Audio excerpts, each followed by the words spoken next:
तो hello everyone. तो अब स्टार्ट करते हैं मेंस्ट्रुअल साइकिल। तो एवरीबॉडी नोज कि एवरी गर्ल जब वो प्यूबर्टी अटेंड करती है तो उसमें मेंस्ट्रुअल साइकिल स्टार्ट हो जाता है, ठीक है। लेकिन अगर मेंस्ट्रुअल साइकिल के एक फेज की बात करें हम, जो होता है फॉर्मेशन ऑफ उगोनिया, वो गर्ल्स के इंट्रा यूट्राइन लाइफ में ही शुरू हो जाता है, ठीक है ना। क्या होता है कि इंट्रा यूट्राइन लाइफ में जब गर्ल्स रहती है तो इंडोमेट्रियम ऑफ योग सेक में जर्म सेल का प्रोडक्शन होने लगता है, ठीक है ना। उसके बाद जर्म सेल जो है वो मेरा माइग्रेट करता है हाइंड गट में, फिर हाइंड गट से वो माइग्रेट करता है जेनिटल रिज में, और जेनिटल रिज में पहुंचने के बाद फिर वो मल्टीप्लिकेशन करता है, ठीक है ना। और रैपिड मेटोटिक डिवीजन होता है उसमें, और 5 महीना में ही जो उसका संख्या होता है वो होता है 6 से 7 मिलियन पहुंच जाता है, ठीक है। उसके बाद क्या होता है कि अधिकतर जो मेरा उगोनिया है वो 7 मंथ ऑफ गेस्टेशन एज तक डिवाइड करते हुए रहता है। और उसके बाद क्या होता है कि जो मेरा ये डिवाइड कर रहा है, ठीक है ना, जो मेरा डिवाइड कर रहा है माइटोटिक डिवीज़न कर रहा है उगोनिया, उसमें से कुछ सेल्स होते हैं धीरे धीरे इंटर करते हैं मेरे प्रोफेज ऑफ म्यूटिक 1 डिवीज़न में, ठीक है ना। और प्रोफेज ऑफ म्यूटिक 1 डिवीज़न में जो इंटर करते हैं उसी को हम लोग बोलते हैं प्राइमरी oocyte। और प्राइमरी oocyte के सराउंड में जो है फ्लैटेंड सेल्स का वो उसको कवर करता है, उसको हम लोग बोलते हैं प्री ग्रैनुलोसा सेल। और जब ये फ्लैटेंड सेल उसको कवर कर लेता है तो उसी को हम लोग बोलते हैं प्राइमोर्डियल फॉलिकल, ठीक है ना।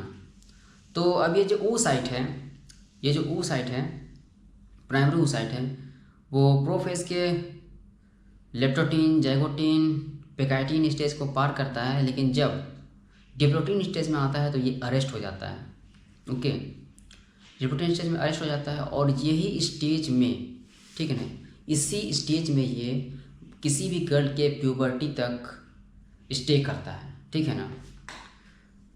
तो ये प्राइमोर्डियल फॉलिकल जो है वो मेरा प्यूबर्टी तक स्टे करता है, और प्यूबर्टी अटेंड करने के बाद किसी भी गर्ल में ये आगे बढ़ता है, ये प्रोसीड करता है आगे और मेंस्ट्रुअल साइकिल में पार्ट लेता है। तो हम लोग देखेंगे ये पार्ट जब एक गर्ल जो है वो प्यूबर्टी अटेंड कर लेती है। तो सबसे पहले हम लोग देखते हैं जो मेंस्ट्रुअल साइकिल है, ठीक है ना।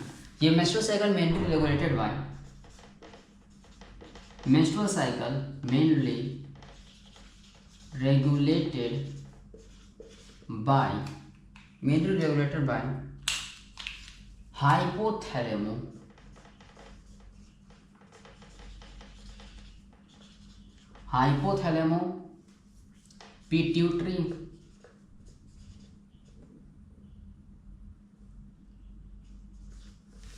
hypothalamo pituitary ovarian axis, ठीक है।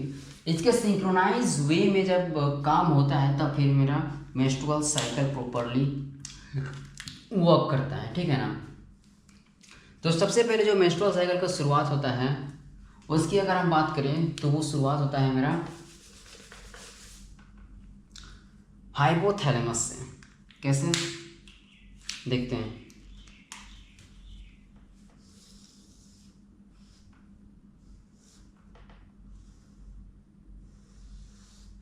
ये मेरा ब्रेन हो गया, ठीक ना, ये मेरा ब्रेन हो गया, ये सेरिबेलम हो गया, ये सेरिब्रम हो गया, यहाँ पे मिड ब्रेन रहता है, पॉन्स मेडुला, एनीवे, ठीक है ना। तो हमको यहाँ पे काम है हाइपोथैलेमस से। यहाँ पे रहता है मेरा हाइपोथैलेमस और यहाँ पे रहता है मेरा pituitary, anterior pituitary and posterior pituitary, ठीक है ना। तो अब इसको हम बड़ा करके देखेंगे।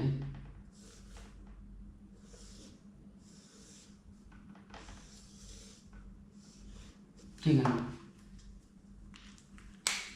तो मेरा ये बन गया, ये है मेरा एंटीरियर पिट्यूटरी, ये है मेरा पोस्टीरियर पिट्यूटरी, ठीक है ना, और ये है मेरा हाइपोथैलेमस।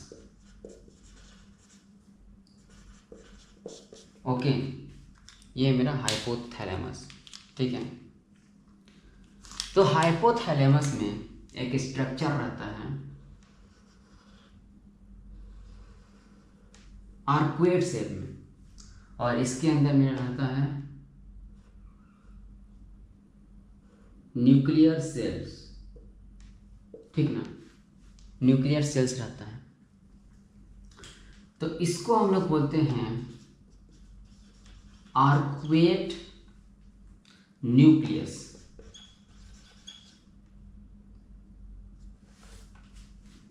ठीक है, आर्कुएट न्यूक्लियस। और इसके बगल में इधर एक रहता है जिसको हम लोग बोलते हैं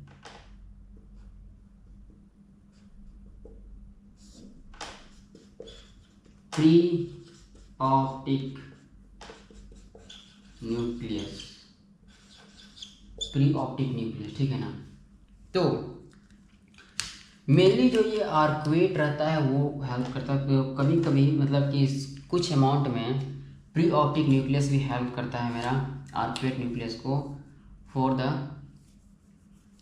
वर्क ऑफ रिप्रोडक्टिव साइकिल, ठीक है ना। तो ये आर्कुएट न्यूक्लियस जो रहता है यही जो है मेरा कुछ सबट्रांसिस रिलीज करता है, ठीक ना, आर्कुएट न्यूक्लियस। तो इसी को हम लोग बोलते हैं, ये जो रिलीज करता है सबट्रांसिस वो होता है gonadotropin releasing hormone, gonadotropin releasing hormone, ठीक है। अब ये गोनाडोट्रोपिन रिलीजिंग हार्मोन वाया यहाँ से एक वैस्कुलर कनेक्शन रहता है एंटीरियर पिट्यूटरी में,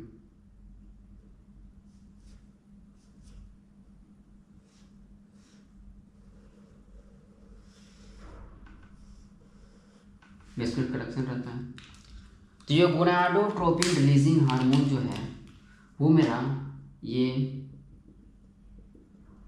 वेसल्स के सहारे आता है मेरा एंटीरियर पिट्यूटरी में, एंटीरियर पिट्यूटरी के सेल में। और ये एंटीरियर पिट्यूटरी जो है वो मेरा रिलीज करता है gonadotropin,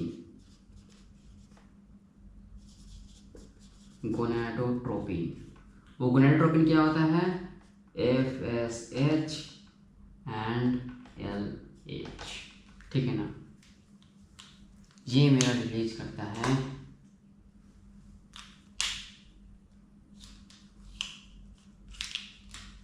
FSH and LH, anterior pituitary, ठीक है ना। तो ये जो मेरा हार्मोन है, ठीक है ना, ये जो मेरा हार्मोन है, ठीक है ना, ये ही हार्मोन जो है वो मेरा ओवेरियन साइकिल को आगे फर्दर बढ़ाता है, ठीक है ना। FSH हार्मोन जो है बहुत इंपॉर्टेंट रोल प्ले करता है, ये दोनों hormone FSH and LH ovarian cycle को रेगुलेट करने में। और जो शुरुआत करता है मेरा ओवेरियन साइकिल को शुरुआत करने में जिस हार्मोन का मेरा हाथ रहता है वो मेनली रहता है FSH का। कैसे, आगे देखते हैं। बाकी शुरुआत तो ये दोनों हार्मोन ही करता है, FSH एंड LH, ठीक है ना। तो यहाँ तक शुरू कर लिए, देख लिए। अब हम देख लिए कि हार्मोन कैसे निकल रहा है, ठीक है ना, एंटीरियर पिट्यूटरी से। और मेरा जो प्राइमोर्डियल फॉलिकल है, ठीक है ना, वो भी मेरा बन के तैयार है मेरा प्यूबर्टी स्टेज में, एट अ प्यूबर्टी स्टेज, ठीक है, एट अ प्यूबर्टी स्टेज। तो अब देखते हैं हम कि ओवरी में क्या क्या मेरा परिवर्तन होता है और कैसे ओवरियन साइकिल जो है वो प्रोसीड करता है, मेंस्ट्रुअल साइकिल कैसे प्रोसीड करता है, ठीक है ना।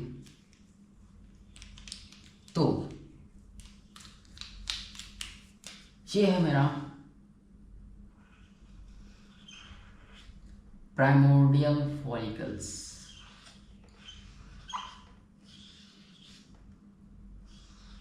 ओके, इस प्राइमोर्डियल फॉलिकल्स में जो है मेरा फ्लैटेंड सेल्स भी रहता है। ठीक है, हम एक में बना देते हैं, बाकी ये सारे में रहता है।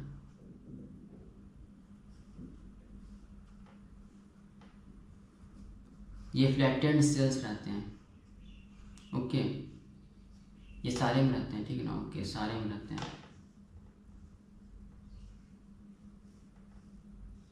तो हम बात करें, ये जो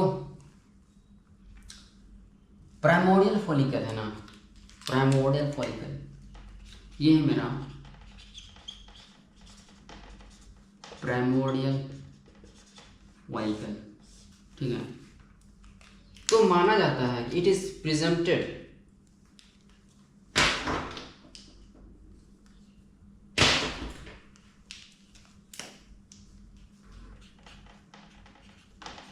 it is presented that 20 follicles 5 to 10 पर ओवरी। ठीक है ना, ये पर ovary proceed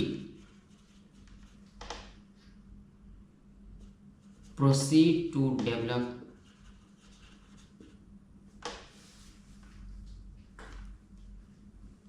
in each cycle।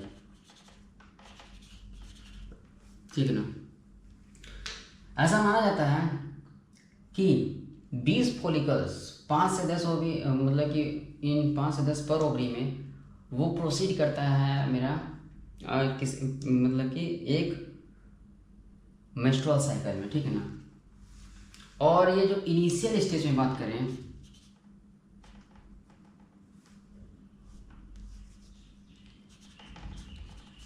Initial recruitment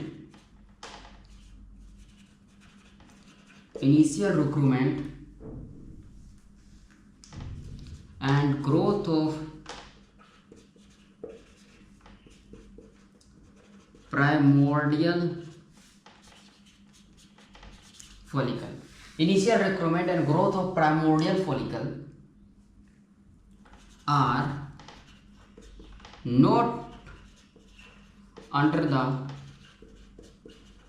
control of any hormone।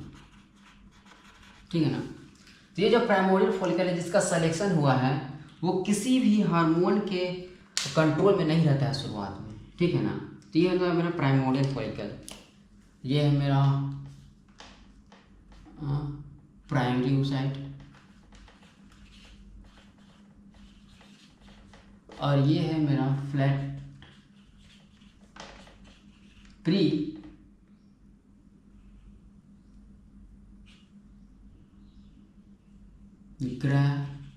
Granulosa cell, flat pre granulosa cell. ठीक है, तो ये हो गया बात मेरा प्राइमोर्डियल फॉलिकल का। ठीक है ना, अब जब प्राइमोर्डियल फॉलिकल एक सर्टेन स्टेज पे पहुंचता है, ठीक ना, अब जब मेरा प्राइमोर्डियल फॉलिकल है ना, ये हम एक एक को लेके चलते हैं। ठीक है ना, ये 5-5 जा रहा है, ये 6, 5 से 10 जितने वो जा रहा है। ये जब एक सर्टेन स्टेज पे पहुंचता है,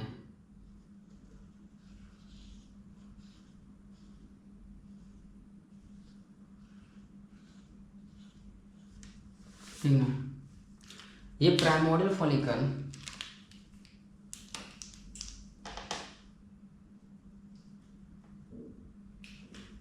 ठीक ना, ये जब सर्टेन स्टेज पे पहुंचता है तब इस पे वर्क करता है FSH। Okay, when the primordial primordial follicle reaches at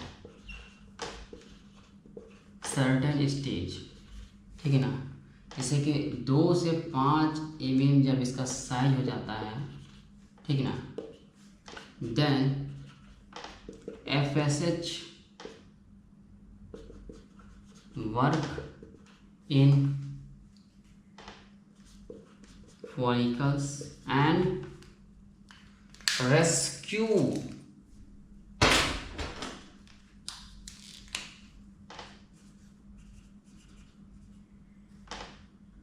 rescues the follicles, ठीक है ना, ये रेस्क्यू करता है, ठीक है ना। होता क्या है, पहले तो जो इसका रिक्रूटमेंट हुआ, जो इसका सिलेक्शन हुआ मेरा प्राइमोर्डियल फॉलिकल का, उसमें कोई हार्मोन का काम नहीं है, लेकिन जब ये सर्टेन स्टेज पे पहुंचता है, जब इसका साइज जो है वो मेरा 2 से 5 mm हो जाता है, तब FSH इसको यहाँ पे काम करता है और इसको बचाता है। यदि इस दौरान अगर FSH नहीं पहुंचा इसके पास, प्राइमोर्डियल फॉलिकल के पास जो डेवलप कर रहा है, तो ये क्या होगा, रिक्रूटमेंट, इसका एट्रेसिया हो जाएगा, ठीक है ना, जो भी रिक्रूटमेंट हुआ उसका एट्रेसिया हो जाएगा, मतलब ख़त्म, मतलब कि वो आगे बढ़ ही नहीं पाएगा, without the help of FSH ये बढ़ ही नहीं पाएगा। FSH जो है उसको रेस्क्यू करता है इसको, ठीक है ना। इसके साथ साथ और भी 4-5 है जो भी है, लेकिन सबका मैकेनिज्म एक ही, हम एक ही लेके चल रहे हैं ना, ठीक है। तो देन FSH जो है वर्क करेगा फॉलिकल में, रेस्क्यू करेगा इसमें, ठीक है। तो FSH इसमें वर्क कर रहा है, तब ये फर्दर ग्रोथ करेगा, ओके, तब ये मेरा फर्दर ग्रोथ करेगा।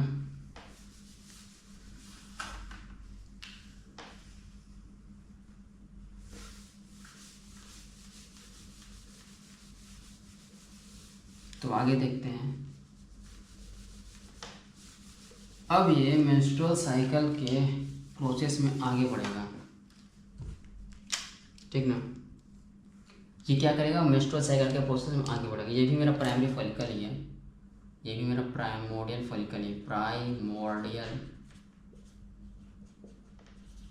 ये मेरा प्राइमोर्डियल फॉलिकल ही है।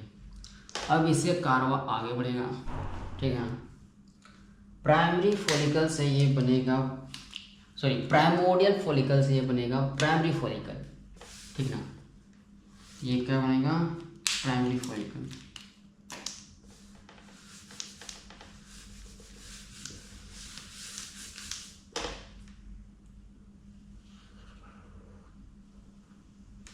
ठीक है,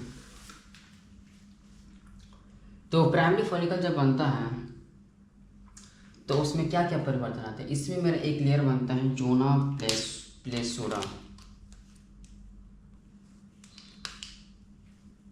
इसमें एक लेयर बनता है मेरा जोना प्लेसोरा,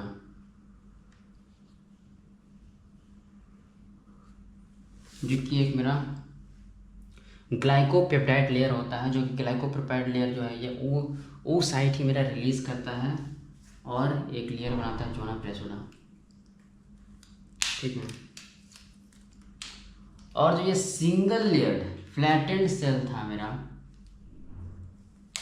ठीक है, सिंगल लेयर फ्लैटेंड सेल जो था मेरा, वो क्यूबोइडल शेप का हो जाता है और सिंगल से मल्टी लेयर, सिंगल लेयर या मल्टी लेयर हो जाता है, ये क्यूबोइडल शेप हो जाएगा।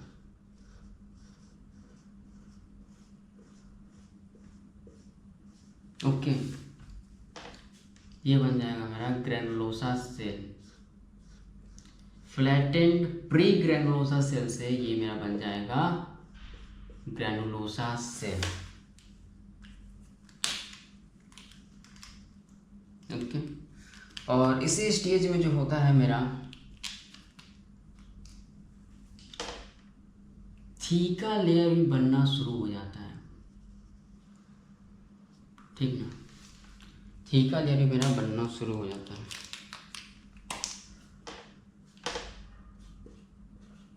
ये है मेरा प्राइमरी फॉलिकल, ठीक है। तो प्राइमरी फॉलिकल में क्या क्या हो रहा है मेरा, सबसे पहला जो बात हो रहा है मेरा, ये क्या हो रहा है, formation of zona लूसिडा,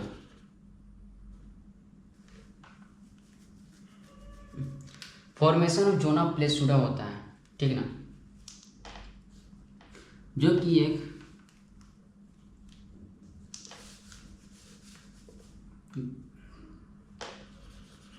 glycopeptide layer होता है। इसको सीक्रेट करता है मेरा ओसाइट ही, okay.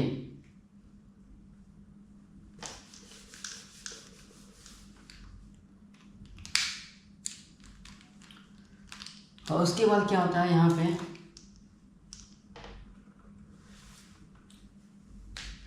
Single layer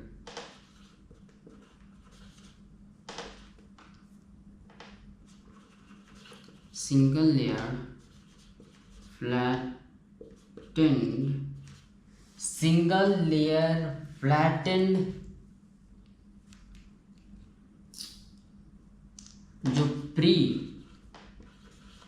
granulosa cell था, ये मेरा कन्वर्ट कर जाता है, मेरा convert into multi layered cuboidal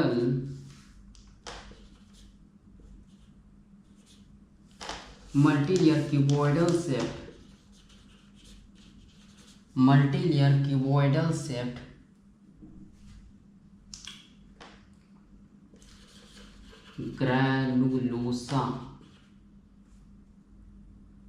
granulosa cells, ठीक है।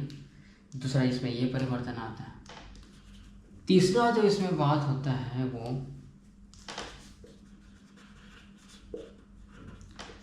फॉर्मेशन ऑफ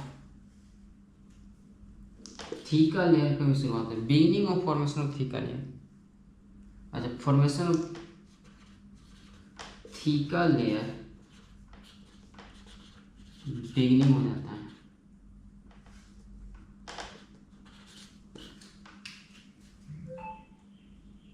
थीका लेयर बनना शुरू हो जाता है। चौथा एक बहुत ही इम्पोर्टेंट काम होता है यहाँ पे, वो होता है मेरा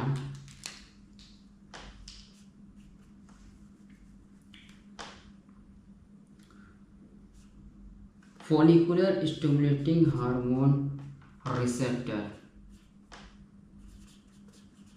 फॉलिकुलर स्टिमुलेटिंग हार्मोन रिसेप्टर का रिसेप्टर डेवलप करता है यहाँ पे,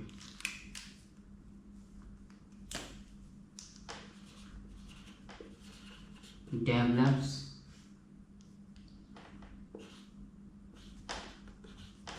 into the follicular into the granulosa cell।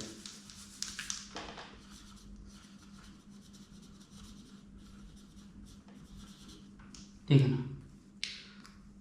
तो ये चार इम्पोर्टेंट काम जो है वो होता है मेरा यहाँ पे, ठीक है ना। क्या क्या चार इम्पोर्टेंट काम हो गया यहाँ पे, जोना प्लेसूडा का निर्माण होता है, सिंगल लेयर जो प्री ग्रैनुलोसा सेल था मल्टी लेयर क्यूबॉइडल से ग्रैनुलोसा सेल बन जाता है, फॉर्मेशन ऑफ थीका लेयर हो जाता है मेरा फिर यहाँ पे, ठीक है ना। उसका बिगिनिंग होता है, beginning of formation of theca layer हो जाता है। उसके बाद FSH रिसेप्टर जो है, ठीक है ना, FSH रिसेप्टर डेवलप करता है मेरा ग्रैनुलोसा सेल में। यहाँ पे लिखते हैं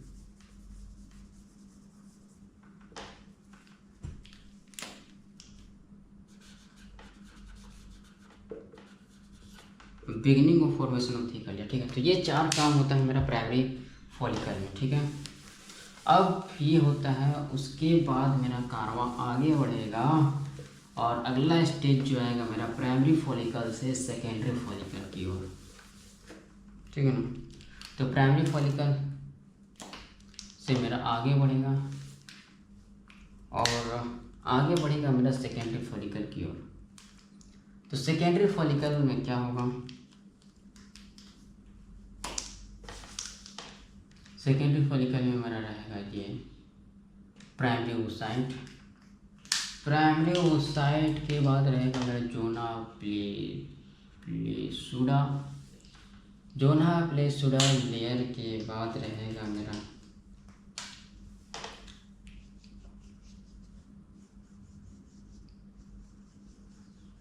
ग्रैनुलोसा सेल, और यहाँ पे है जो मेरा फॉर्मेशन ऑफ एंट्रम जो होता है वो शुरू हो जाता है, एंट्रम बनना यहाँ पे शुरू हो जाता है, ठीक है ना।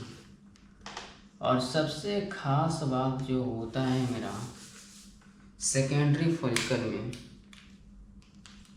तो यहाँ थीका लेयर जो है वो पूरी तरह से बन जाता है,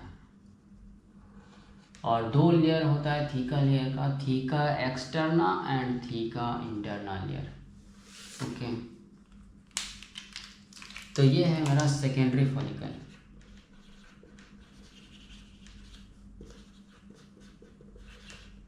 ये मेरा सेकेंडरी फॉलिकल, ठीक है ना।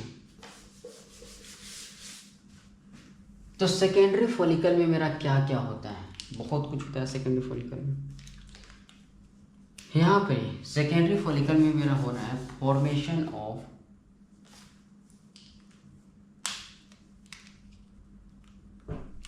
अगर हम बात करें सेकेंडरी फॉलिकल का,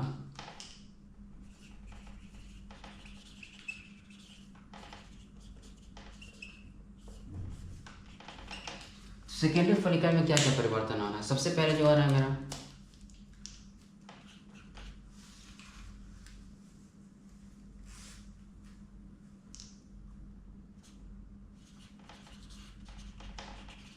beginning of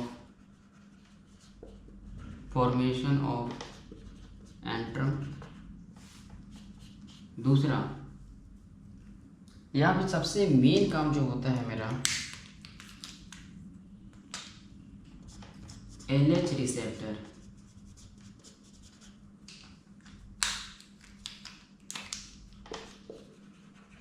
formed into theca interna,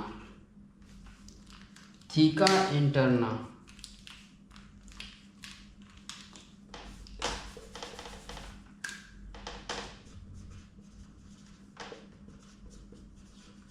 theca interna में LH रिसेप्टर का फॉर्मेशन होता है, ठीक है।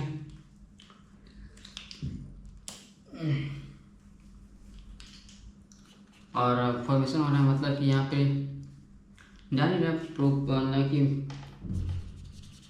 फुल्ली फॉर्म्ड थीका लेयर हो जाता है, थीका लेयर जो होता है वो फुल्ली फॉर्म हो जाता है, इसीलिए LH रिसेप्टर जो होता है वो फॉर्म करता है मेरा थीका इंटरना में, ओके। और एंट्रम को बनना शुरू हो जाता है यहाँ पे, ठीक है। अब जो सेकेंडरी फॉलिकल है, ठीक है ना, इसमें ये होता है मेरा एक, और ये होता है ग्रोथ ऑफ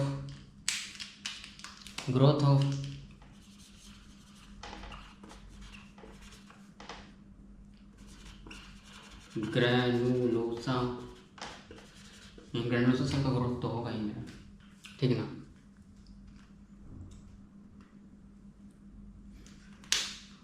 ओके, अब क्या होता है, ठीक ना, कि FSH तो मेरा आ ही रहा है, ठीक है ना, FSH अभी तक आ ही रहा था, LH भी आ रहा है, ठीक है ना, लेकिन LH का रिसेप्टर जो है अभी मेरा बना है थीका, अभी जो बना है मेरा थीका इंटरना में, ठीक है ना, थीका इंटरना में मेरा LH का रिसेप्टर जो है वो बना है, ठीक है। तो अब FSH जो आ रहा है वो मेरा क्या करता है, FSH का काम क्या है यहाँ पे, ठीक है ना। FSH फॉलिकुलर स्टिमुलेटिंग हार्मोन जो आ रहा है ये यहाँ पे काम करता है दोनों जगह पे। पहला जो है ये मेरा काम कर रहा है किसमें, ग्रैनुलोसा सेल पे,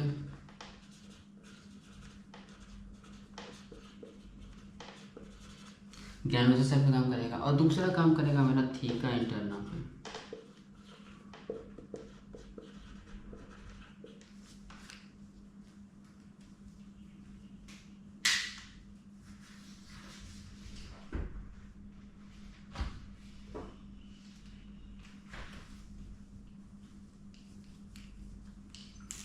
इसका इंटरनल सेल पे,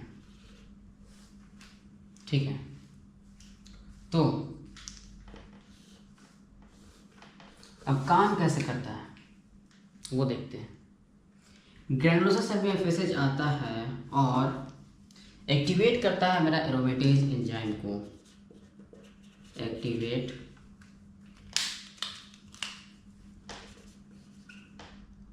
एरोमेटेज एंजाइम, ठीक है। और थीका इंटरनल सेल में जाता है एफएसएच और क्या करता है, इंड्यूस करता है मेरा एलएच रिसेप्टर को, induce LH receptor, induce LH receptor करता है। तो ये थीका, उसके बाद क्या होता है, जो ये एलएच है यहाँ पे प्रोड्यूस करता है, फॉर्मेशन करता है, यहाँ पे मेरा फॉर्मेशन होता है, फॉर्मेशन ऑफ एंड्रोजन, यहाँ पे होता है फॉर्मेशन ऑफ एंड्रोजन, ओके। अब क्या होता है कि ये एंड्रोजन जो है ना, ये आता है मेरे ग्रैनुलोसा सेल में, ठीक है ना। एंड्रोजन जो है वो मेरे ग्रैनुलोसा सेल में आता है और ग्रैनुलोसा सेल में चूंकि मेरे पास एरोमेटेज है, तो ये एंड्रोजन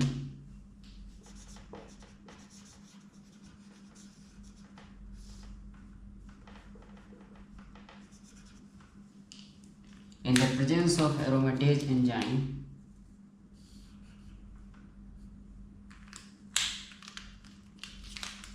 कन्वर्ट होता है एस्ट्रोजन में,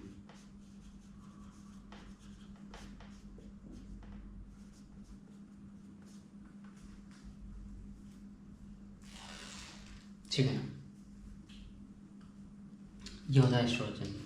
अब एस्ट्रोजन जो है वो मेरा क्या करता है, एस्ट्रोजन जो है वो मेरा करता है stimulate the growth of follicle, stimulate growth of follicle via insulin like growth factors, ठीक है। इंसुलिन लाइक ग्रोथ फैक्टर्स से ये एस्ट्रोजन जो है वो ग्रोथ करवाता है मेरा फॉलिकल्स को, ठीक है। तो ये इंसुलिन लाइक ग्रोथ फैक्टर है, ठीक ना, ये मेरा दो काम करता है।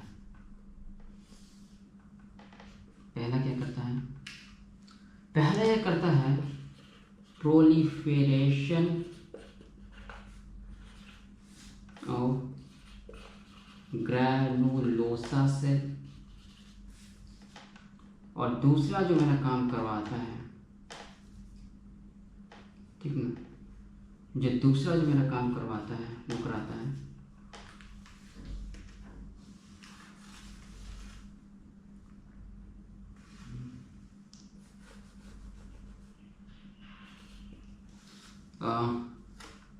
पॉजिटिव फीडबैक देता है एरोमेटेज एंजाइम के लिए, या फिर हम लोग बोल सकते हैं एक्टिवेट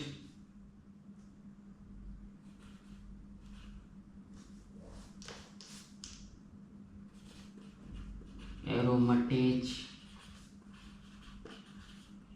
एंजाइम, और मोर एक्टिवेट करता है एरोमेटेज एंजाइम को, ठीक है ना। तो ये जो मेरा फंक्शन हो रहा है ना granulosa cell and theca cell के बीच में, इसको हम लोग बोलते हैं two cell two gonadotropin theory, ठीक ना। इसी को बोला जाता है जो भी हम लोग पढ़े, इसी को बोला जाता है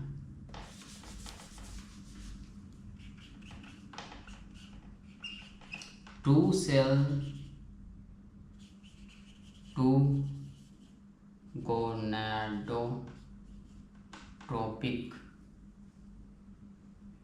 थ्योरी,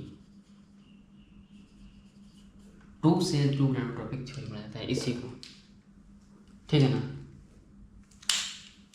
अब अभी तक क्या हो रहा है, अभी तक क्या हो रहा है कि सब जितना फॉलिकल था, 5 था, 7 था, 8 था, जितना भी फॉलिकल था सब साथ साथ बढ़ रहा है, ठीक ना। But we know in the primates at the end only one follicle जो है वो ग्रो करता है, ठीक ना। सिर्फ एक फॉलिकल जो है ग्रो करता है। तो क्या होगा कि हमको ये 7-8 जितना भी फॉलिकल्स आ रहा है उसमें से हमको एक सेलेक्ट करना पड़ेगा, ठीक है ना। एक फॉलिकल को हमको सेलेक्ट करना पड़ेगा। तो यहाँ जो इस जगह पे जो काम होता है ना वो सिलेक्शन का काम होता है, ठीक है ना। अब देखते हैं कि सिलेक्शन कैसे होता है, ठीक है ना। सिलेक्शन कैसे हो रहा है मेरा, तो सिलेक्शन होता है जब इस तरह से कि हम जो प्राइमरी फॉलिकल था यहाँ पे हम देखे थे कि यहीं से मेरा FSH receptor, follicular stimulating hormone receptor develop होने लगा था, ठीक है ना। यहाँ से शुरू हो जाता है। अब सेकेंडरी फॉलिकल में आते आते आ रहा है तो जो मेरा ग्रैनुलोसा सेल है वो इंक्रीज कर रहा है, वो क्या बोलते हैं ग्रोथ कर रहा है। तो उसी के साथ साथ और रिसेप्टर भी मेरा बढ़ते जा रहा है, ठीक है ना। फॉलिकुलर स्टिमुलेट FSH रिसेप्टर भी मेरा बढ़ते जा रहा है, ओके।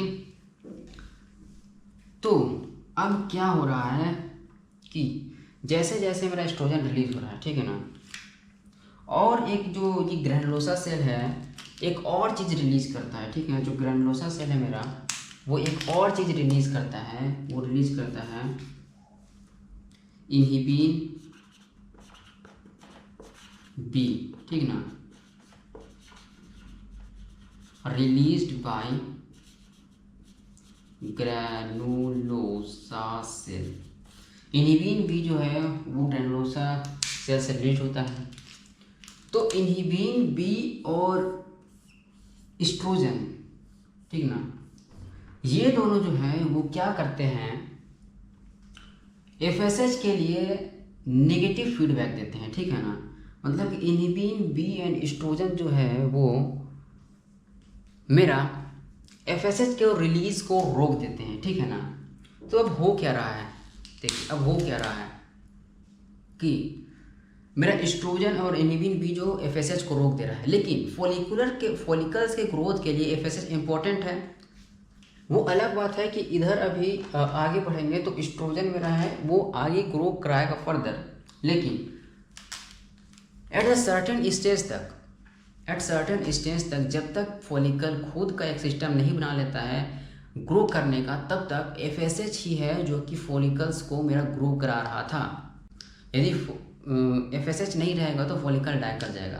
तब होता क्या है कि जो डोमिनेंट फॉलिकल है वो तो उसके पास तो बहुत सारा कि FSH मेरा कि FSH रिसेप्टर्स हैं, फॉलिकल जो डोमिनेंट फॉलिकल है उसके पास। लेकिन जो पीछे रह गए, जो इस सब से पीछे जो मेरा फॉलिकल्स रह गए हैं, उन लोगों के पास उतना ज़्यादा FSH रिसेप्टर नहीं है। तो ये एस्ट्रोजन और इनहिबिन भी जो FSH को कम कर रहे हैं, उसकी प्रोडक्शन को कम कर रहे हैं, तो पर्याप्त मात्रा में जो है जो पीछे रह गए फॉलिकल्स हैं वो FSH को नहीं ले पाते हैं, ठीक है ना। और फॉलिकल जो डोमिनेंट फॉलिकल है उसके पास रिसेप्टर्स ज़्यादा हैं, तो वो बहुत ज़्यादा मात्रा में FSH जो कम रिलीज हो रहा है उस कम को भी बहुत ज़्यादा मात्रा में ले लेता है। तो जो बच गए पीछे हैं, यहाँ बच गए पीछे जो मेरा फॉलिकल्स हैं उन लोग ले नहीं पाते हैं FSH को प्रॉपरली, और वो डेवलप नहीं कर पाते हैं और वो एट्रेसियम चले जाते हैं, वो ख़त्म हो जाते हैं ड्यू टू क्या बोलेंगे, due to lack of FSH, ठीक है ना। वो ख़त्म हो जाते हैं और बचता है सिर्फ एक फॉलिकल जो डोमिनेट कर रहा था, जिसके पास बहुत ज़्यादा FSH का फॉलिकल था, ठीक है ना। वही बचता है मेरा यहाँ पे, ठीक ना। और वही एक फॉलिकल जो है वो मेरा फर्दर ग्रो करता है, ठीक है ना। अब FSH कम आने लगा, ख़त्म होने लगा, FSH तो कम होने लगा। तो ये जो मेरा डोमिनेंट है वो मेरा खुद का एक सिस्टम बना लिया है जिससे कि एस्ट्रोजन रिलीज करता है, ठीक है ना। अब यही एस्ट्रोजन जो है मेरा इसका जो है इसका क्या यही एस्ट्रोजन जो है इसकी ग्रो के लिए फिर आगे हेल्प करता है, ठीक ना। तो यहाँ पे देख लेते हैं सिलेक्शन होता है, देख लेते हैं सिलेक्शन होता है। अब देखिए एक बार ये चीज़ और एक देख लेते हैं, ठीक है ना, कि यहाँ पे एस्ट्रोजन जो है वो मेरा रिलीज हो रहा है, वो मेरा स्टिमुलेट कर रहा है किसको, वो मेरा स्टिमुलेट करता है ग्रोथ ऑफ फॉलिकल्स को, ठीक है ना, via insulin like growth factors, ठीक है। तो इंसुलिन लाइक ग्रोथ फैक्टर जितना बढ़ेगा उतना ज़्यादा मेरा एक्टिविटी ऑफ एरोमेटेज बढ़ेगा, ठीक है ना। और जितना अधिक एक्टिविटी ऑफ एरोमेटेज बढ़ेगा उतना ज़्यादा मेरा एस्ट्रोजन प्रोड्यूस होगा, और जितना ज़्यादा एस्ट्रोजन प्रोड्यूस होगा उतना ज़्यादा एरोमेटेज एंजाइम होगा, और जितना ज़्यादा एस्ट्रोजन बढ़ेगा उतना ज़्यादा जो है मेरा ग्रोथ बढ़ेगा, उतना ज़्यादा है क्या है कि मेरा ग्रोथ बढ़ेगा। तो ग्रोथ जो है ना एस्ट्रोजन बहुत ज़्यादा करवाता है इसका। अब इसका खुद के पास ही लोकल सिस्टम बन गया है एस्ट्रोजन का, जो कि इसका ग्रोथ करवाता है, ठीक है। अच्छा, यहाँ पे हम लोग थोड़ा सा देख लेते हैं क्या सिलेक्शन कैसे हो रहा है, ठीक है ना। सिलेक्शन मेरा जो डोमिनेंट फॉलिकल है उसका कैसे हो रहा है।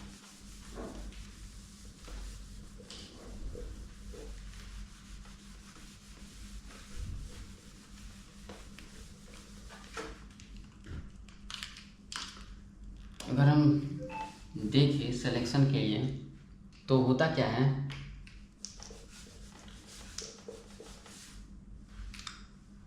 जो हमारा फॉलिकल्स है, ठीक है ना, जो मेरा फॉलिकल्स है, ठीक है ना, वो डिपेंड्स रहता है मेरा, द फॉलिकल्स डिपेंड करता है शुरुआत के दौर में डिपेंड्स करता है एफएसएच पर ग्रोथ के लिए, ठीक है ना। ये depends on FSH for growth, ठीक है ना। बट यहाँ पर जो है estrogen and progesterone, estrogen inhibin B, estrogen and inhibin B जो रिलीज कर रहा है मेरा फॉलिकल्स, ठीक ना, ये मेरा नेगेटिव फीडबैक डालता है कहाँ पे, हाइपोथैलेमस एंटीरियर पिट्यूटरी में, ठीक ना। एंटीरियर पिट्यूटरी में ये नेगेटिव फीडबैक डालता है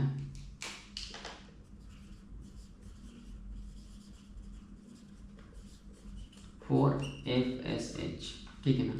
नेगेटिव फीडबैक देता है एफएसएच पे, तो यहाँ पे से जो एफएसएच रिलीज होता है वो डिक्रीज करने लगता है, ठीक ना। तो डिक्रीज करने लगता है एफएसएच में, तो डिपेंड एफएसएच में डिक्रीज करने लगता है तो क्या होगा,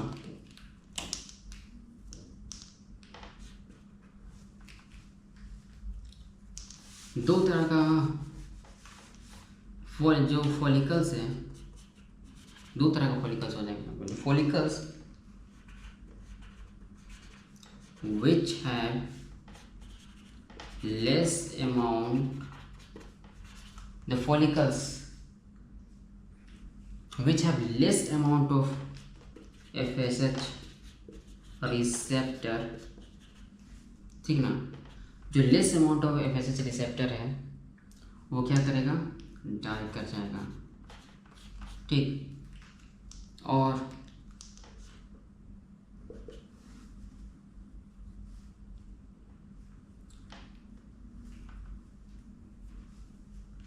जो follicles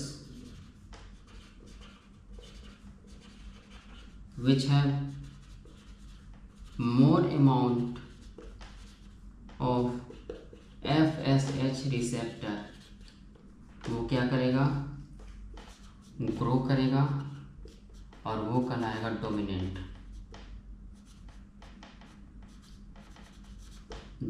फॉलिकल, ठीक है ना, उसको हम बोलेंगे डोमिनेंट फॉलिकल, ठीक है ना।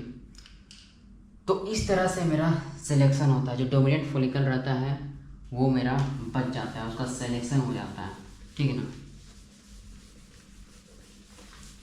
और ये जो मेरा प्रक्रिया होता है, इस प्रक्रिया का में जो यह जो प्रक्रिया होता है, ये जो फॉर्मेशन होता है, सिलेक्शन होता है, वो मेरा 6 to 7 डेज,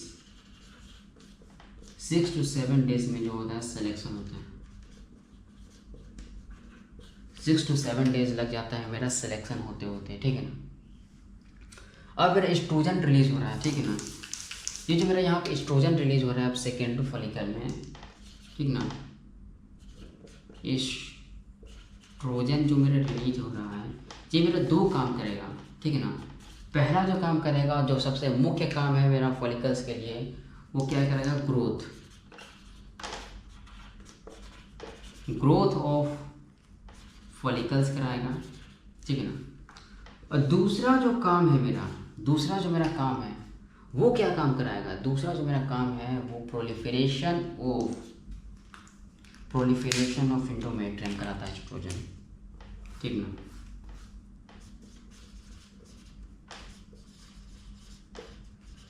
प्रोलिफरेशन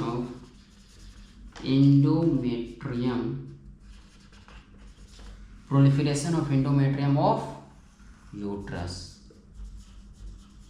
ओके। तो यहाँ पे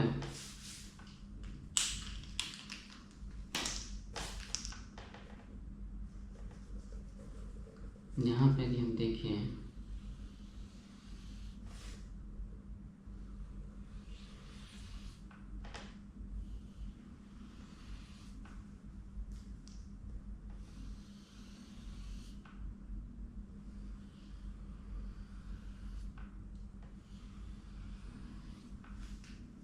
तो under the effect of oestrogen 6-7 दिन में यहाँ पर प्रोलिफरेटिव स्टेज हो जाता है, शुरू हो जाता है, ठीक है ना। प्रोलिफरेशन होने लगता है मेरा एंडोमेट्रियम का, ओके, यूट्रस में, ठीक है। तो ये मेरा प्रोलिफरेटिव स्टेज शुरू होने लगता है, ठीक। इतना काम मेरा यहाँ तक हो जाता है, सिलेक्शन हो गया, ठीक ना। उसके बाद मेरा प्रोलिफरेटिव स्टेज भी शुरू हो गया, ठीक ना। और यहाँ तक मैच्योरेशन मेरा हो गया किसका, फॉलिकल्स का।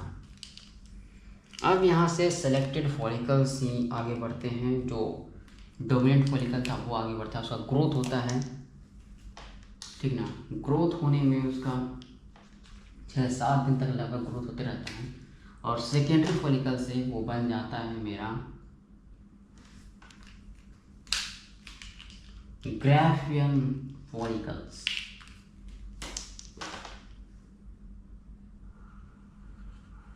ओसाइट है। अब इसमें क्या क्या बनता है, ग्राफियन फॉलिकल, ये मेरा ओसाइट के बाहर रहता है मेरा यहाँ पे कोरोना रेडिएटा। अब ग्राफियन फॉलिकल में ओसाइट के बाहर, कोरोना रेडिएटा के बाहर मेरा रेडियली अरेंज सेल मिलता है, जो कि डिफ्रेंशिएशन होता है मेरा ग्रैनुलोसा सेल से ही, लेकिन वो अब मेरा कहलाता है कोरोना रेडिएटा, ठीक है ना। कोरोना रेडिएटा के बाद जो है मेरा और मॉडिफिकेशन ऑफ ग्रैनुलोसा सेल मिलता है, ठीक ना। उसको बोलते हैं हम लोग क्यूमुलस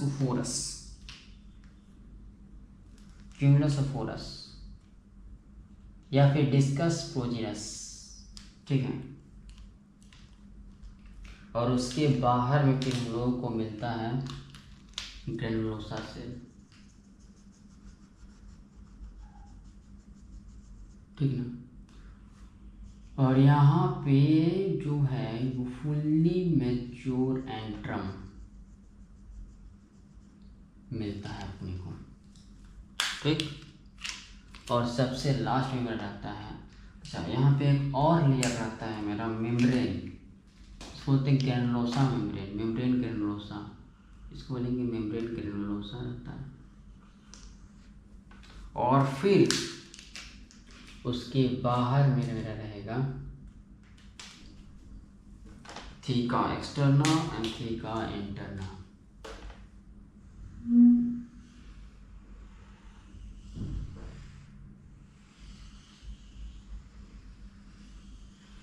ठीक है ना। चलिए एक बार बढ़िया से जो है यहाँ पे हम लोग इसका स्ट्रक्चर को देख लेते हैं, ठीक ना। इसके स्ट्रक्चर को हम लोग बढ़िया से देख लेते हैं ग्राफियन फॉलिकल्स का। ये है मेरा ओसाइट। ओसाइट के बाहर में जैसे हम लोगों ने देखा कि ये है मेरा जोना प्लेसोडा। जोना प्लेसोडा के किनारे में होगा मेरा रेडियली अरेंज्ड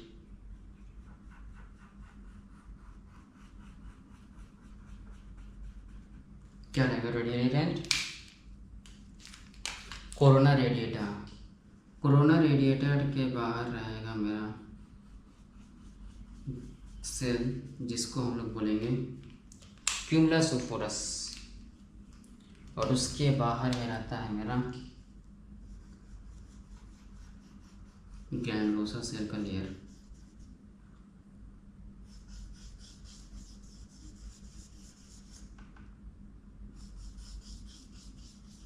जी मेरा ग्रैनुलोसा सेल है,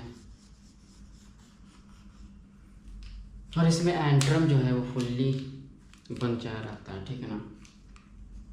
और इसके बाहर में रहता है मेरा जो एक और लेयर रहता है मेरा ग्रैनुलोसा मेम्ब्रेन।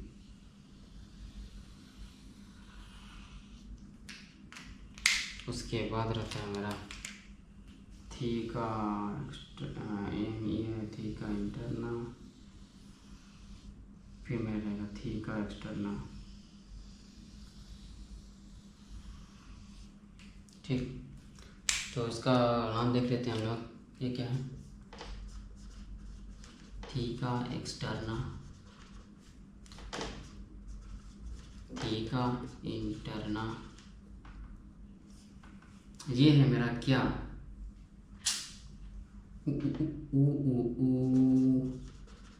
Membrane granulosa. ये मेरा ग्रैनुलोसा सेल, ठीक ना। ये है मेरा क्यूमुलस ओफोरस।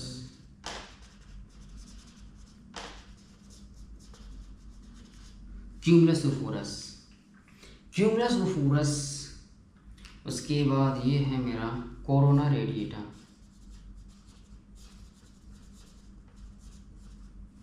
उसके बाद उसके अंदर जाएंगे तो मिलेगा जोना पेलुसिडा, और उसके अंदर जाएंगे तब हमको मिलेगा क्या, प्राइमरी ओसाइट, ठीक है। अब यहाँ पे दो मेरा इंपॉर्टेंट यहाँ पे देखने को मिल रहे हैं ना, क्यूमुलस ओफोरस और कोरोना रेडिएटा।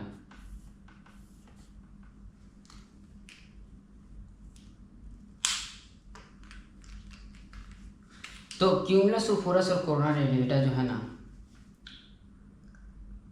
ये मेरा ग्रैनुलोसा सेल का ही मॉडिफिकेशन है।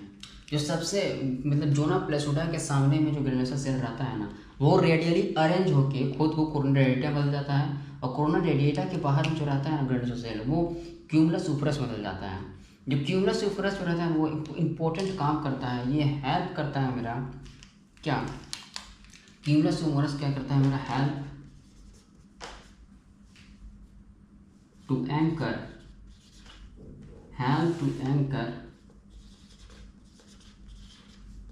help to anchor the oocyte from wall of follicle, ठीक ना। फॉलिकल का जो वॉल रहता है उससे ये कनेक्ट करके रखने में इसको हेल्प करता है। और ये भाई, ये है मेरा एंट्रम, फुल्ली मैच्योर्ड एंट्रम, ठीक है। तो ये मेरा हो गया ग्राफिन फॉलिकल, ठीक है। अच्छा, यहाँ तक पहुँच गया। अब हम जान रहे हैं कि इस ग्राफिन फॉलिकल में एस्ट्रोजन बहुत ज़्यादा मात्रा में बन रहा है।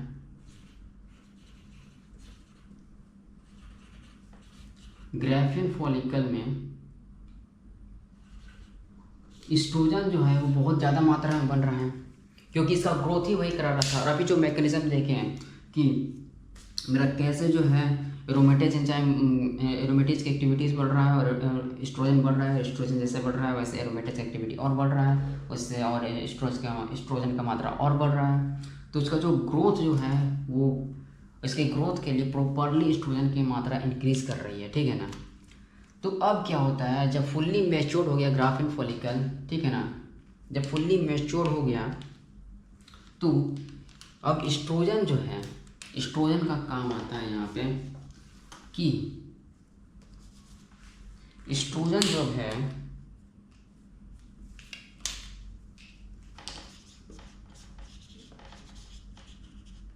एस्ट्रोजन का जो मात्रा है जब मोर देन 200 पिकोग्राम पर ml, ठीक ना, इंटू 48 आवर, 48 आवर तक जब एस्ट्रोजन का जो अमाउंट रहता है वो 200 पिकोग्राम पर ml से ज़्यादा रहता है, तब होता है मेरा LH सर्च। जी मेरा पॉजिटिव फीडबैक डालता है किसमें, एंटीरियर पिट्यूटरी में, पॉजिटिव फीडबैक डालता है मेरा एंटीरियर पिट्यूटरी में, और होता है मेरा क्या, LH सर्च। और LH सर्च होता है तो LH सर्च होने के बाद फिर LH पीक में भी जाता है, उसके बाद होता है मेरा ओव्यूलेशन, ठीक ना, ओव्यूलेशन। तो देखते हैं ओव्यूलेशन होता कैसे है। ऐसे नहीं होता, इसका बहुत सारा मैकेनिज्म काम करता है ओव्यूलेशन के लिए, तब ओव्यूलेशन होता है। तो देखते हैं, ठीक है ना। तो LH क्या करता है मेरा, सबसे पहली बात तो, और ओव्यूलेशन करा रहा है, लेकिन इसके लिए और क्या क्या करना पड़ता है LH को। सबसे पहली बात कि जब LH सर्च होता है ना, अच्छा एक बात और बता देता है यहाँ पर, जो LH सर्च होता है वो 32 से 36 घंटा प्रायर, 32 से 36 घंटा प्रायर टू ओव्यूलेशन होता है, ठीक ना। और जो LH पीक रहता है वो मेरा 12 से 16 आवर प्रायर रहता है, प्रायर टू ओव्यूलेशन। अच्छा, और ये जो एस्ट्रोजन का पीक रहता है ये भी मेरा 24 से 36 आवर प्रायर टू ओव्यूलेशन, ठीक है, ये होता है। तो यहाँ देखते हैं ये काम क्या करवाता है। जैसे LH सर्च होता है उसी तरह कंप्लीट होता है मेरा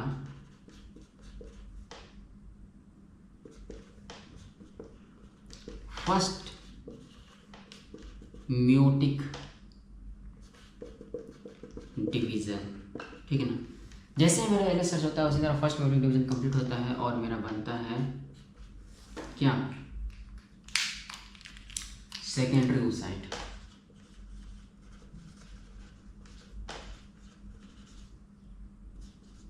वो से मेरा बनता है सेकेंडरी oocyte एंड और क्या बनेगा, पोलर बॉडी बनेगा, पहला पोलर बॉडी, ठीक ना। अब यही सेकेंडरी oocyte है जिसका ओव्यूलेशन हुआ ना, यही सेकेंडरी oocyte है जिसका ओव्यूलेशन होता है मेरा, ठीक। दूसरा काम क्या करवाता है LH सर्च,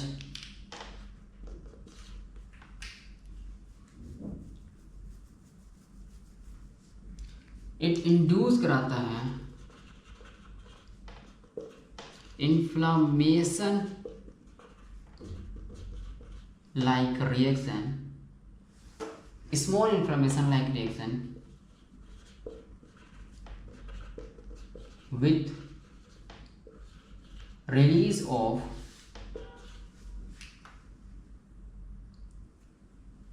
cytokinin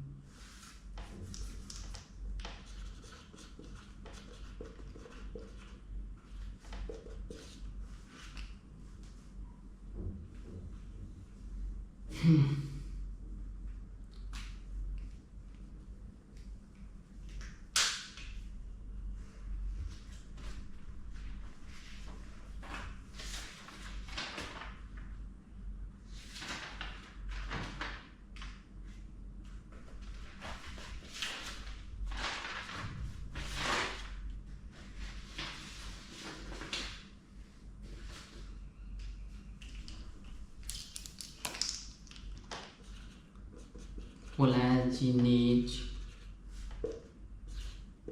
साइटोकाइनिन, कोलैजिनेज,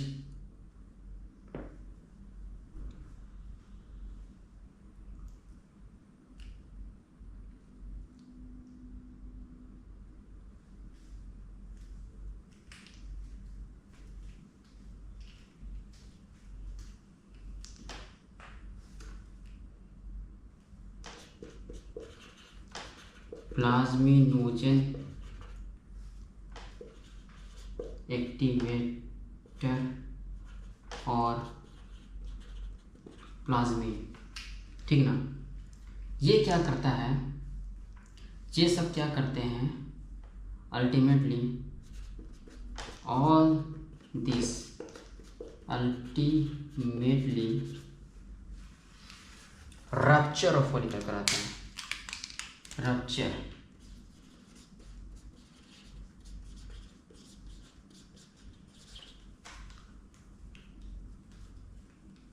ये कराता है रप्चर ऑफ फॉलिकल, ठीक है ना। अच्छा, तीसरा काम एक और कराता है, ये तीसरा काम जो ये कराता है, trace amount of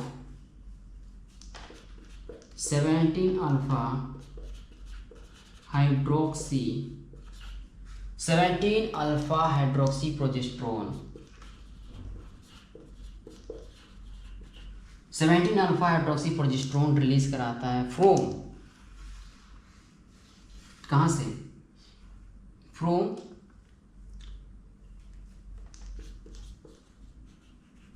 theca interna, from theca interna, theca interna से ये रिलीज कराता है।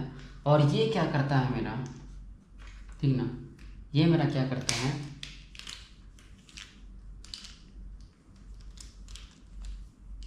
पॉजिटिव फीडबैक देता है एफएसएच के लिए और एफएसएच सर्च कराता है, ये कराता है मेरा FSH search,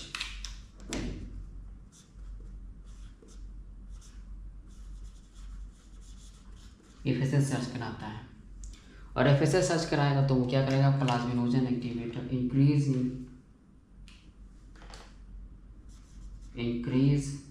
in plasminogen activator, increase in plasminogen activator, उसके बाद प्लाज्मिनोजन, उसके बाद प्लाज्मिन, ठीक ना। और ये मेरा क्या कराएगा, एट द एंड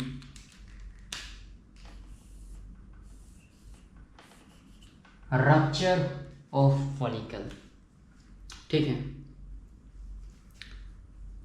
ये कराएगा मेरा रप्चर ऑफ फॉलिकल, ठीक है, दोनों मिला के मेरा रप्चर ऑफ फॉलिकल करा रहा है, ओके।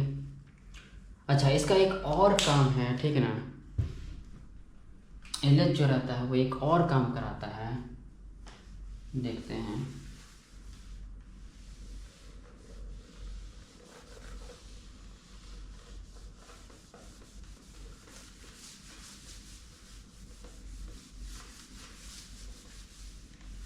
जब एलएच सर्च होता है तो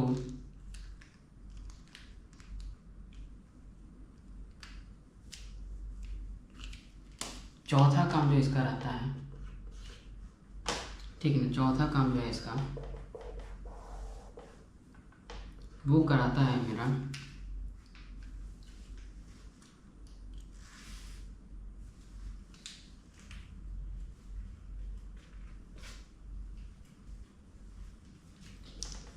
शुरू करवाता है मेरा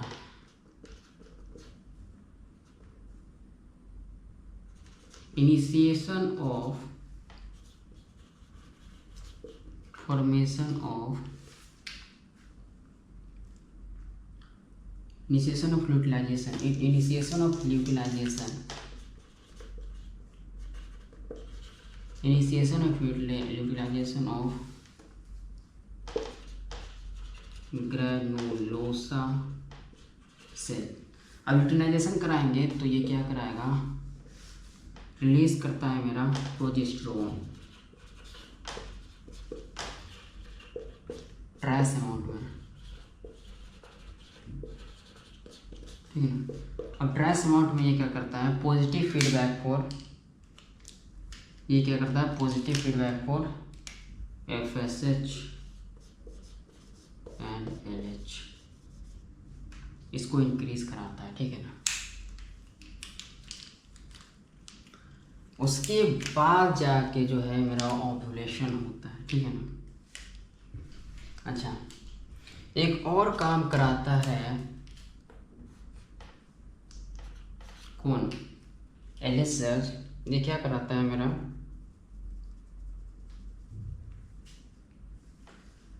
जो वेसल्स जा रहे हैं मेरा, जो वेसल्स मेरा यहाँ पे जा रहे हैं, ठीक ना, जो वेसल्स यहाँ पे मेरा जा रहे हैं फॉलिकल्स में, ठीक ना, इसको प्रोलिफरेट करा देता है, इसको करा देता है प्रोलिफरेट, ठीक ना। क्या कराता है, proliferation of the follicular, proliferation of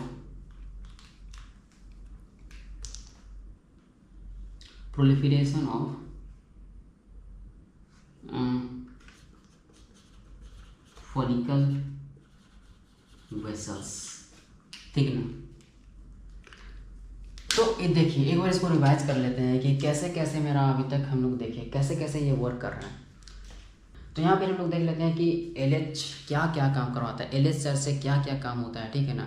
हम लोग सब जानते हैं कि एस्ट्रोजन की मात्रा बढ़ रहा है, और एस्ट्रोजन की मात्रा जब 200 पिकोग्राम पर ml से जब अधिक हो जाता है तो LH सर्ज होता है, ठीक है ना। तो LH सर्ज और क्या क्या काम करवाता है, LH सर्ज का मुख्य काम है ओव्यूलेशन करवाना, लेकिन ठीक है ना, इसका देखते हैं कि और क्या क्या करवा रहा था। सबसे पहला काम करवा रहा था कि जो फर्स्ट मियोसिस डिवीजन है उसको मेरा कंप्लीट करवा दे रहा था, और सेकेंडरी oocyte को रिलीज करवा दे रहा था। सेकेंडरी oocyte का ही है मेरा यहाँ पे ओव्यूलेशन होता है, ठीक है ना। तो उसको मेरा सेकेंडरी oocyte का प्रोडक्शन करवाता है सबसे पहले। दूसरा, ये कुछ इन्फ्लेमेटरी लाइक रिएक्शन करवाता है, और कुछ रिलीज सब्सटेंस रिलीज करवाता है, जैसे कि साइटोकाइनिन हो गया, ठीक ना, कोलेजिनेज हो गया, ठीक है ना, ये सब चीज़ें वो रिलीज करवाता है। प्लाज्मिनोजन हो गया, प्लाज्मिन हो गया, ये सब रिलीज करवाता है, जो कि मेरा हेल्प करता है रप्चर ऑफ फॉलिकल्स में, ठीक है ना। उसके बाद एक काम ये और करता है, तीसरा काम ये करता है कि मेरा 17 अल्फा हाइड्रोक्सी प्रोजेस्टेरोन को रिलीज कराता है थीका सेल से, जो कि मेरा FSH सर्च कराता है। FSH सर्च कराता है तो वो भी मेरा प्लाज्मिनोजन एक्टिवेटर प्लाज्मिनोजन को प्रोसीड करता है, उसको प्रोडक्शन करवाता है, जो कि मेरा हेल्प करता है रप्चर ऑफ फॉलिकल में, ठीक है। तो रप्चर ऑफ फॉलिकल में ये भी मेरा हेल्प कर दिया। और चौथा काम ये करवाता है कि जो मेरा ब्लड वेसल्स मेरा जा रहा है, किस में, जो ब्लड वेसल्स मेरा जा रहा है फॉलिकल्स में, उसका भी मेरा क्या करना, प्रोलिफरेशन करा दे रहा है, ठीक है ना, ठीक है, ओके। और ये काम और कर रहा था कि initiation of luteation of granulosa cell करा रहा है, जो कि प्रोजेस्टेरोन को रिलीज कराता है, और प्रोजेस्टेरोन जो है वो FSH और LH को रिलीज कराता है जब ये ट्रांस एम्ब्रियो रहता है, ठीक है ना। तो ये सारा काम मुझे LH कर रहा है ओव्यूलेशन के लिए, ठीक है ना, उसको रप्चर करने के लिए, ठीक है। तो अब देखते हैं कि वो रप्चर कैसे हो रहा है, ठीक।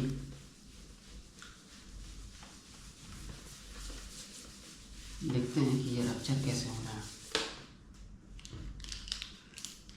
ये ग्राफिन फॉलिकल है, ठीक है, ग्राफिन फॉलिकल है ये मेरा।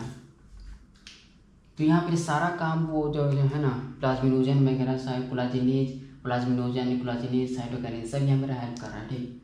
और यहाँ पर रहता है मेरा ये at the time of ovulation, at the time of ovulation जो है ना, ये ओवरी के किनारे साइड में आ जाता है, ठीक है ना। मान लेते हैं कि ये ओवरी है, ठीक है ना, ओवरी है, और ये मान लेते इधर इधर इधर इधर ग्रो कर रहा था, और at the time of ovulation ये ओवरी के किनारे साइड में आ जाता है, ठीक है ना, क्योंकि इसको यहाँ से निकलना है तो ओवरी के किनारे साइड में आ जाता है ये, ठीक है ना। और ये जो फेलोपियन ट्यूब भी है ना, ये जो फेलोपियन ट्यूब भी है वो भी मेरा ओवरी के समीप जो है ना वो, और मान लेते ये ओवरी है तो ओवरी के समीप जो है ना वो खोजने लगता है कि किधर है मेरा भाई, मतलब क्या बोलते हैं, ओवम किधर आ रहा है, किधर आ रहा है, वो भी इधर जो है ओवरी के समीप जाके वो देखने लगता है, ठीक।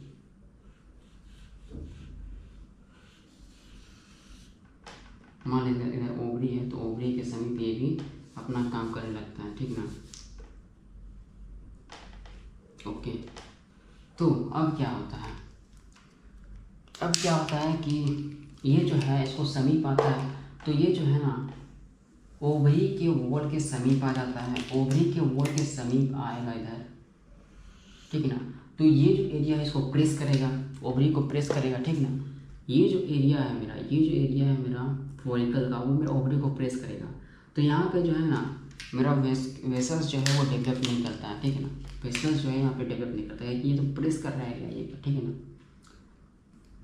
और चूँकि यहाँ पे प्रोलिफरेशन ऑफ द वेसल्स हो गया है तो एंट्रम का अमाउंट भी लगातार जो है वो बढ़ते जाएगा, क्योंकि जो एंट्रम का जो कंटेंट है वो ब्लड के सहारे ही मतलब कि आता है, तो एंट्रम का अमाउंट भी बढ़ते जाएगा, एंट्रम फ्लूइड का अमाउंट भी जो है मेरा बढ़ते जाएगा, ठीक है ना।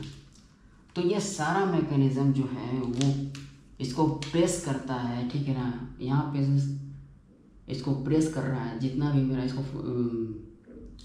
इसको फॉलिकल को रप्चर करने का जितने भी मैकेनिज़्म देखे, और यहाँ पे जैसे एंट्रम फॉलिकल एंट्रम फ्लूइड का जो भी मेरा मात्रा बढ़ रहा है, ये सब क्या करता है, इसको रप्चर कर देता है, ठीक। और ये जो मेरा ये निप्पल लाइक यहाँ पर प्रोजेक्शन बनता है, ठीक है ना, इसको हम लोग बोलते हैं स्टिग्मा, इसको हम लोग बोलते हैं स्टिग्मा, ठीक है ना। रप्चर कर देते हैं और ये जो है मेरा निकल जाता है और ये पहुंच जाता है मेरा फेलोपियन ट्यूब में, और ये होता है मेरा 14 डेज में, ठीक है, 14 डेज में ये मेरा पहुंच गया फेलोपियन ट्यूब में। ओके, ओव्यूलेशन हो गया। अब जो है क्या होता है,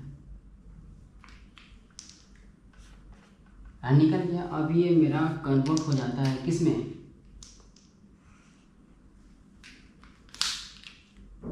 कन्वर्ट हो जाएगा,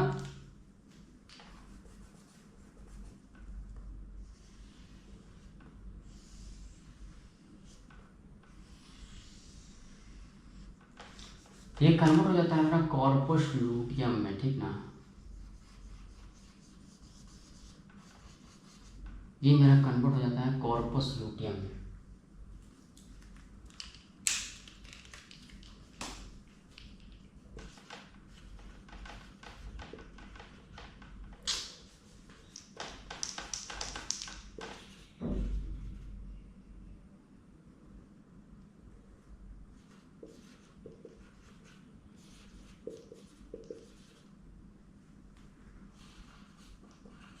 कॉर्पस लूटियम, ठीक है ना। अब कॉर्पस लूटियम जैसे ही मेरा फॉर्म होता है वो रिलीज करता है मेरा प्रोजेस्टेरोन, ठीक है ना। अब कॉर्पस लूटियम जो है अंडर प्रोजेस्टेरोन रिलीज करता है और in the influence of progesterone, ठीक है ना, इन द प्रोजेस्टेरोन के इन्फ्लुएंस में, थोड़ा पानी पी लेते हैं भाई। अच्छा, अब लूटियल फेज में क्या होता है कि लूटियल फेज में पहुंचने के बाद ये प्रोजेस्टेरोन रिलीज करता है। कॉर्पस लूटियम का जो मुख्य हार्मोन रहता है वो progesterone, under the effect of progesterone ये जो एंडोमेट्रियम का जो वॉल रहता है वो और भी ज़्यादा प्रोलिफरेट करता है, ठीक है, रहता है और ज़्यादा प्रोलिफरेशन करता है।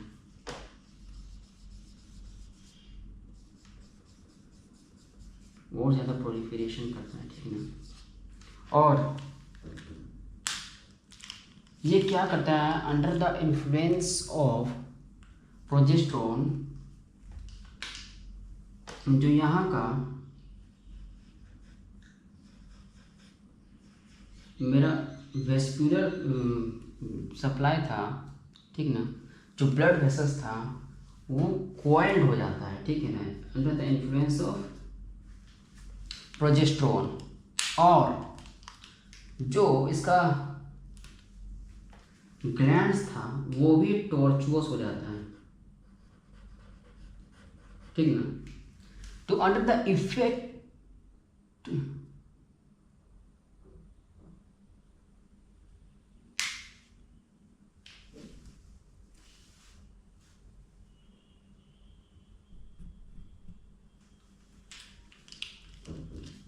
अंडर द इफेक्ट ऑफ मेरा क्या होता है, प्रोजेस्टेरोन, जो एंडोमेट्रियम है वो मोर वेस्कुलर हो जाता है, मोर ग्लैंडुलर हो जाता है, मोर थिक हो जाता है, ठीक ना। बहुत ज़्यादा जो है ये तैयार हो जाता है, एक मदर लाई हो जाता है फॉर द क्या बोलते हैं, इम्प्लांटेशन के लिए, ठीक है ना, फॉर द इम्प्लांटेशन के लिए। अब देखते हैं कॉर्पस लूटियम जो स्टेज है उसमें भी 4 स्टेज होता है। कॉर्पस लूटियम का जो स्टेज की अगर हम बात करें तो कॉर्पस लूटियम का 4 स्टेज होता है। पहला जो स्टेज होता है वो प्रोलिफरेटिव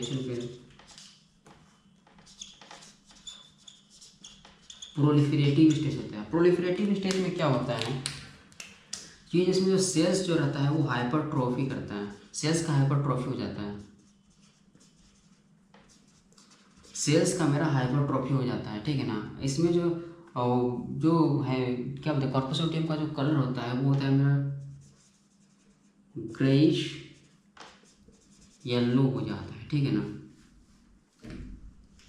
ठीक है।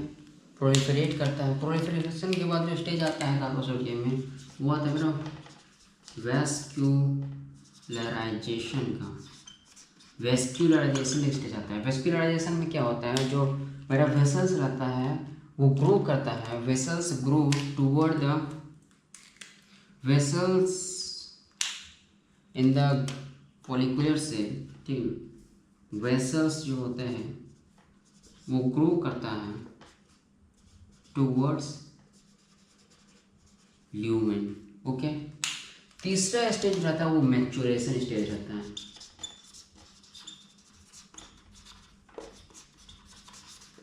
मैच्योरेशन स्टेज रहता है, ठीक है ना। तो ये मैच्योरेशन स्टेज में क्या होता है, ये मैच्योरेशन स्टेज में ना बाय डे 4, ठीक ना, बाय डे 4 की अगर हम बात करें, डे 4 में ही क्या जो cells of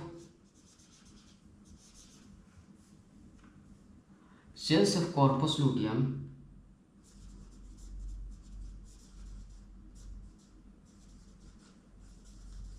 gate maximum size, ठीक है ना।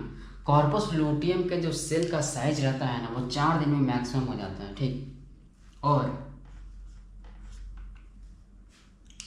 7 to 8 days after 7 to 8 days after ovulation, 7 to 8 days after ovulation, ठीक है ना, जो कॉर्पस लूटियम रहता है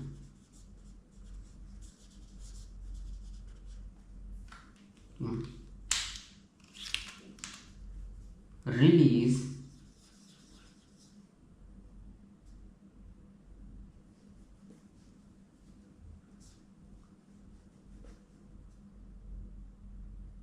its hormone into its peak, ठीक ना।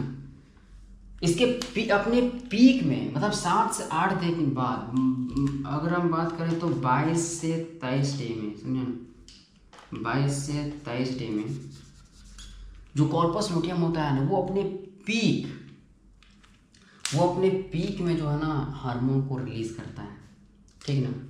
उसके बाद चौथा स्टेज की बात करें तो मैच्योरेशन के बाद चौथा स्टेज आता है, वो आता है मेरा रिग्रेशन का। रिग्रेशन स्टेज में क्या होता है, रिग्रेशन स्टेज में मेरा वही हो जाता है कि ये मेरा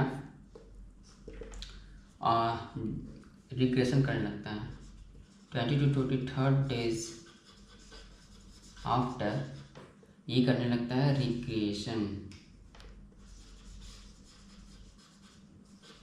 ये करने लगता है रिग्रेशन, ठीक है ना। तो यहाँ बात करते हैं आफ्टर 20 to 23 डेज, जब इसका पीक ख़त्म हो जाता है, ठीक है ना, जब इसका पीक ख़त्म हो जाता है तब क्या होता है, प्रोजेस्टेरोन का इफेक्ट ख़त्म हो जाता है। प्रोजेस्टेरोन जो था, जो इसको मेंटेन करके रखा था, एक सीमेंट लाइक मतलब सीमेंट लाइक वर्क भी करता है प्रोजेस्टेरोन, जो प्रोलिफरेट रहता है मेरा पूरा का पूरा सेल्स, उसको जोड़ के रखता है मेरा एंडोमेट्रियम के साथ, ठीक है ना। तो अब जब प्रोजेस्टेरोन हट जाता है, प्रोजेस्टेरोन जो 22-23 दिन के बाद जब हट जाता है तो फिर ये शेड करने लगता है, ठीक है ना। ये जो है मेरा क्या एंडोमेट्रियम वॉल जो बना था वो मेरा शेड करने लगता है, और इसी को हम लोग बोलते हैं मेंस्ट्रुएशन, इसी को हम लोग बोलते हैं मेंस्ट्रुएशन, ठीक है ना। तो ये होता है तब जब कि मेरा फर्टिलाइज नहीं हुआ, ठीक ना, फर्टिलाइज नहीं होता है तब मेरा मेंस्ट्रुएशन होता है। यदि मान लेते हैं कि फर्टिलाइज हो गया मेरा एक, ठीक है ना, यहाँ पे स्पर्म आ गया, तो क्या करेगा, ये 6 से 7 दिन में यहाँ पहुँच जाएगा, ठीक है ना, अपना स्टेज बदलते बदलते, ठीक है ना। एक सेल से 2 सेल में डिवाइड करेगा, 2 से 4, 4 से 8, मोरुला ब्लास्टुला बनेगा, फिर मोरुला बन के यहाँ पे 6 से 7 दिन तक यहाँ पे इम्प्लांट हो जाएगा, ठीक है ना। ये इम्प्लांट हो जाएगा, जब ये इम्प्लांट हो जाएगा तो ये रिलीज करेगा HCG, human chorionic gonadotropin hormone, ठीक है ना। अब ह्यूमन कोरियोनिक गोनाडोट्रोपिन हार्मोन जब ये रिलीज करेगा तो ये जो है ब्लड के सहारे कॉर्पस लूटियम को सिग्नल देगा, और सिग्नल देगा बोले कि इम्प्लांटेशन हो गया है, ठीक है ना। तो ये जो है रिग्रेस नहीं करेगा, ये ख़त्म नहीं होगा, ठीक है ना।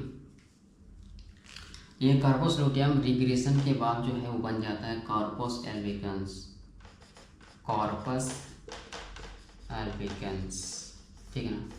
कॉर्पस लूटियम के बाद बन जाता है कॉर्पस एल्बिकन्स, ठीक है ना। लेकिन यदि अगर HCG अगर इसको इन्फॉर्मेशन दे दिया कि यहाँ इम्प्लांटेशन हो गया है, तो फिर कॉर्पस लूटियम अपना मेंटेन रहेगा और कॉर्पस एल्बिकन्स में चेंज नहीं होगा। तो इसी को बोलते हैं मेंस्ट्रुअल साइकिल। तो ये पूरा था मेरा मेंस्ट्रुअल साइकिल। तो अभी के लिए इतना ही, थैंक यू।